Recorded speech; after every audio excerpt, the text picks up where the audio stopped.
नमस्कार दोस्तों, एक बार फिर से स्वागत है आपका हमारे YouTube चैनल मार्गदर्शन पथ के साथ ज्ञान में।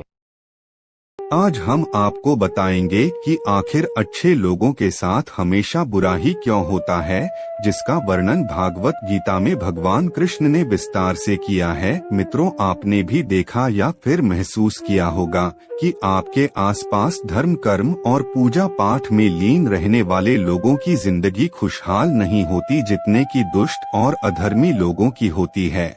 और ये सब देखकर आपके के भी मन में कभी ना कभी ये सवाल जरूर उठा होगा कि आखिर अच्छे लोगों के साथ बुरा क्यों होता है। परंतु आज के अधिकतर जनमानस इस रहस्य के बारे में नहीं जानते, जिसका सबसे बड़ा कारण है कि वे धर्म ग्रंथों को सही से पढ़ते नहीं या फिर उसमें लिखी बातों पर विश्वास ही करते। आज की इस वीडियो में हम आपको बताएंगे कि आखिर अच्छे लोगों के साथ हमेशा बुरा ही क्यों होता है, जिसका वर्णन भागवत गीता में भगवान कृष्ण ने विस्तार से किया है। धर्म ग्रंथों में भागवत गीता एक ऐसा धर्म ग्रंथ है जिसमें मनुष्य के मन में उठने वाले हर प्रश्नों का हल विस्तार से बताया गया है। भागवत गीता में वर्णित कथा के अनुसार अर्जुन के मन में जब भी कोई दुविधा उत्पन्न होती थी, वो उसके समाधान के लिए श्री कृष्ण के पास पहुंच जाते थे। एक दिन की बात है, अर्जुन भगवान श्री कृष्ण के पास आए, उनसे बोले, हे वासुदेव, मुझे एक दुविधा ने घेर रखा है और इसका समाधान आप ही बता सकते हैं। तब श्री कृष्ण ने अर्जुन से कहा, हे धनंजय, अपने मन की दुविधा विस्तार से बताओ, तब मैं तुम्हें उसका हल बताऊंगा। तब अर्जुन बोले, हे नारायण, कृपया कर मुझे ये बताइए कि अच्छे लोगों के साथ हमेशा बुरा ही क्यों होता है, जबकि बुरे लोग हमेशा खुशहाल दिखते हैं। अर्जुन की मुख से ऐसी बातें सुनकर श्री कृष्ण मुस्कुराते हुए बोले, हे पार्थ, मनुष्य जैसा देखता है या फिर महसूस करता है, वास्तव में वैसा कुछ नहीं होता, बल्कि अज्ञानतावश वह सच्चाई को समझ नहीं पाता। श्री कृष्ण की बातें सुनकर अर्जुन हैरान हो गए और बोले, हे नारायण, आप क्या कहना चाहते हैं, मेरी समझ में नहीं आया। तब श्री कृष्ण बोले, अब मैं तुम्हें एक कथा सुनाता हूँ, जिसे जानने के बाद तुम समझ जाओगे कि हर एक प्राणी को उसके कर्म के हिसाब से ही फल मिलता है। अर्थात जो बुरा कर्म करता है उसे बुरा फल मिलता है और जो अच्छा कर्म करता है उसे अच्छा फल मिलता है, क्योंकि अच्छे कर्म और बुरे कर्म तो मनुष्य पर निर्भर करता है। प्रकृति प्रत्येक को अपनी राह चुनने का मौका देती है। अब इसका फैसला करना कि वो किस राह पर चलना चाहता है, ये व्यक्ति विशेष की इच्छा पर निर्भर करता है। फिर कथा सुनाते हुए श्री कृष्ण बोले, बहुत समय पहले की बात है, एक नगर में दो पुरुष रहा करते थे। उनमें से एक पुरुष व्यापारी था, जिसके लिए अपने जीवन में धर्म और नीति की बहुत महत्ता थी। वो पूजा पाठ और भगवान की भक्ति में बहुत विश्वास करता था। चाहे कुछ भी हो जाए, वो रोज मंदिर जाना नहीं भूलता, न ही दान धर्म के कार्य में किसी प्रकार की कमी रखता था। कुछ भी हो जाए, वह नित्य भगवान की पूजा अर्चना किया करता था। वहीं दूसरी ओर उसी नगर का दूसरा पुरुष पहले से बिल्कुल ही विपरीत था। वो प्रतिदिन मंदिर तो जाया करता था, परंतु पूजा पाठ के उद्देश्य से नहीं, बल्कि मंदिर के बाहर से चप्पल और धन चुराने के लिए। उसे दान धर्म, न्याय, नीति किसी से भी कुछ लेना देना नहीं था। इतना ही, वह मंदिर जाकर वहाँ की हाभी चुरा लिया करता था।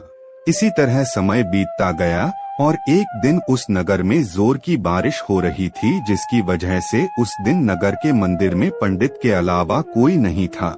यह बात जब दूसरे पुरुष को पता चली तो उसके मन में ख्याल आया, अभी सही मौका है मंदिर के धन को चुराने का, और वह बारिश में ही मंदिर पहुंच गया। मंदिर पहुंचकर उस बुरे व्यक्ति ने पंडित से नजर बचाते हुए मंदिर में मौजूद सारे धन और जेवरात चुरा लिया और बड़ी प्रसन्नता से वहां से निकल गया। उसी समय धर्म कर्म में विश्वास करने वाला व्यापारी भी मंदिर पहुंचा और भगवान के दर्शन किए, परंतु दुर्भाग्य से मंदिर का पुजारी उस भले व्यापारी को ही चोर समझ बैठे और शोर मचाने लगा। शोर सुनकर मंदिर में लोगों की भीड़ जमा हो गई और सभी लोग उस भले व्यापारी को ही चोर समझ बैठे और उसे अपमानित करने लगे। यह देखकर उस भला व्यक्ति हैरान हो गया और उसे समझ नहीं आ रहा था कि उसके साथ क्या हो रहा है।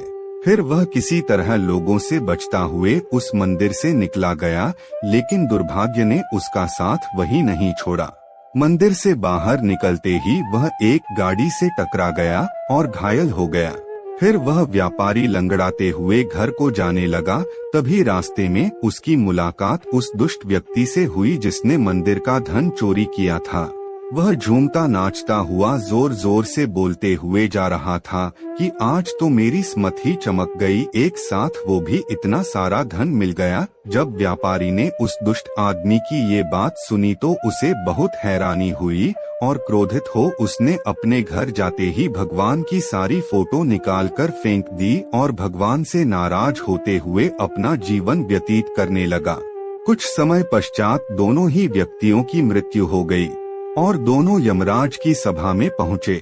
उस व्यापारी ने अपने बगल में उस दुष्ट व्यक्ति को खड़ा देख क्रोधित स्वर में यमराज से पूछ ही लिया कि मैं तो हमेशा अच्छे कर्म करता था, पूजा पाठ दान धर्म में विश्वास रखता था, जिसके बदले मुझे पूरे जीवन भर सिर्फ अपमान और दर्द ही मिला और इस अधर्म करने वाले पापी व्यक्ति को नोटों से भरी पोटली।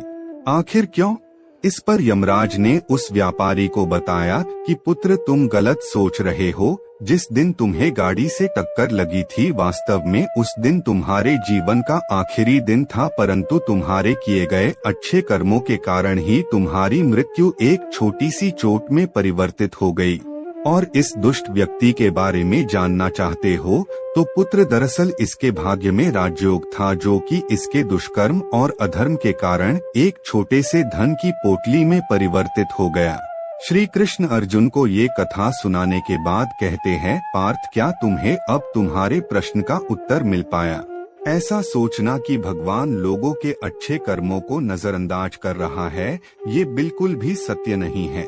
भगवान हमें क्या किस रूप में दे रहा है ये मनुष्य की समझ में नहीं आता है, लेकिन अगर आप अच्छे कर्म करते हैं तो भगवान की कृपा सदैव आप पर बनी रहती है। तो मित्रों, इस कहानी से ये पता लगता है कि आपको कभी भी अपने कर्मों को बदलना नहीं चाहिए, क्योंकि आपके कर्मों का फल आपको इसी जीवन में मिलता है, बस आपको उसका पता नहीं चलता। इसलिए मित्रों, मनुष्यों को चाहिए कि वह हमेशा अपने जीवन में अच्छे कर्म करता रहे, क्योंकि श्री कृष्ण ने ही गीता में भी बताया है कि किसी के द्वारा किया गया कर्म बेकार नहीं जाता, भले ही कर्म अच्छा हो या फिर बुरा। तो मित्रों, आशा करता हूँ कि आप भी आज से इस कथा का अनुसरण करेंगे।